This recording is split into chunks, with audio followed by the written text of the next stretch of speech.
Sa kanilang compound mismo sa Angeles City, Pampanga, natagpuan ang bangkay ng 59 anyos na si Maria Teresa Tess Mamak, ang negosyante at byuda ng dating kapitan ng Barangay Balibago na ilang araw nang nawawala.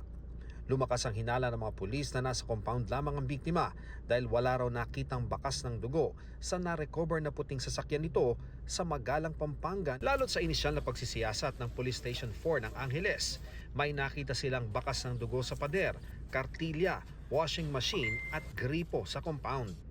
Matapos ang mahigit 4 na oras sa paghukay, natagpuan ng mga otoridad ng bangkay ni Ginang Mamak na diskubre ang kahina-hinalang hukay sa gilid ng mga kulungan ng baboy.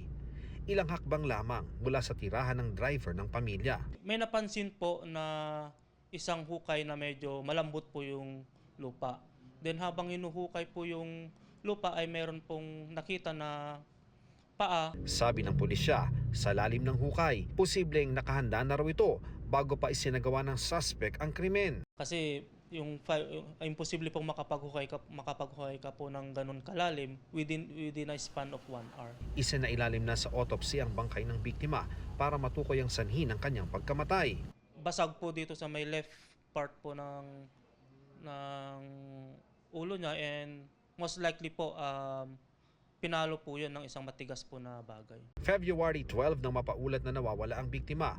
Sa kuha ng CCTV malapit sa compound ng biktima, makikita ang isang lalaki na lumabas bandang alas 7:22 ng gabi. Tinukoy ng mga kaanak ang lalaki na driver nila ng mahigit 20 taon. Bumalik din siya sa loob maya-maya matapos tanggapin ng food delivery ng anak ng biktima. Matapos ang ilang minuto, dumating ang puting sasakyan ng biktima.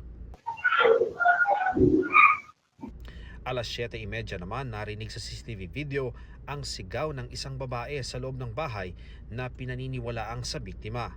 Pagsapit ng alas 8:30 ng gabi, makikita ang puting sasakyan na palabas ng compound.